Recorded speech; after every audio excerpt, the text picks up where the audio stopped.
Hello everyone, তোমরা সবাই কেমন আছো? আশা করি সবাই খুব ভালো আছো। আমিও খুব ভালো আছি। আমি পূজা, তোমাদের সাথে শেয়ার করতে চলে এলাম আবারও একটা নতুন ব্লগ ভিডিও নিয়ে। তো প্রথমে সবাইকে জানাই শুভ নববর্ষের অনেক অনেক শুভেচ্ছা ও অভিনন্দন। বড়দেরকে আমার অনেক প্রণাম, আর ছোটদের জন্য রইল অনেক অনেক ভালোবাসা। যেহেতু আজকে নববর্ষ, তার জন্য কিন্তু সকাল সকালই আমি স্নান করে আমার সব ঘরের ঠাকুরদের সেবা দেবো।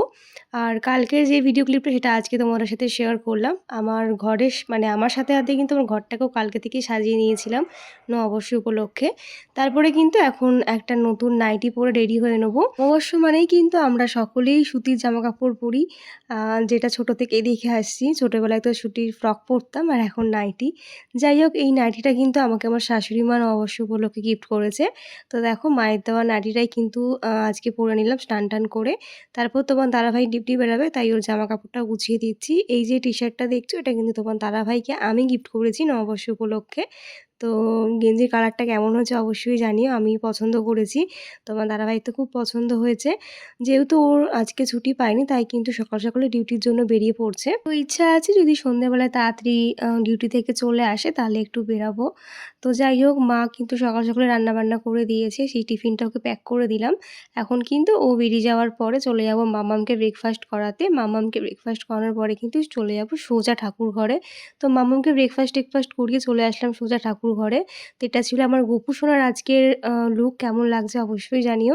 গোপু সোনা কিন্তু আজকে সকাল সকাল নতুন ড্রেস পরে বসে পড়েছে।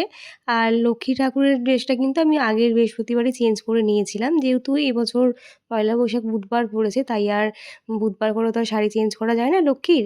যাই হোক, পুজো দিতে দিতে কিন্তু কল আসলো, একটা পার্সেল এসেছে, সেটা নিতে চলে এসেছিলাম। তারপরে কিন্তু আর সেরকম করে ব্লগ শ্যুট করা হয়নি। একটু রান্নাঘরে চলে আসলাম, যেহেতু আজকে নববর্ষ, তাই কিন্তু বাড়িতে হচ্ছিল চিকেন। আর এদিকে দেখো, তারপরে মামামকে স্নান টান করিয়ে ওর পিমুনির দেওয়া জামাটা পরিয়েছিলাম।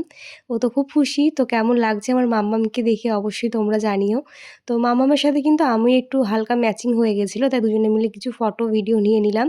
তো আমাদের মা মেয়ের দুটিকে কেমন লাগছে অবশ্যই জানিও। তো এরপরে চলে যাবো নিচে, গিয়ে মামামকে লাঞ্চ করাবো। তারপরে কিন্তু লাঞ্চ টাঞ্চ করে আমি আর মামা মিলে একটু ঘুম দেবো। তো চলো তোমাদের সাথে শেয়ার করি নববর্ষে উপলক্ষে আমাদের বাড়িতে কী রান্না হয়েছিল। আজকের লাঞ্চে ছিল আম ডাল, ভেন্ডি আলু ভাজা, চিকেন কষা আর আমের চাটনি। সিম্পলি একটা রান্না হয়েছিল। তো কেমন লাগলো আজকে মেনুটা অবশ্যই জানিও। তো চলো আজকের পার্টটা এখানে শেষ করছি, দেখা হচ্ছে নেক্সট পার্টে। বাই সবাইকে।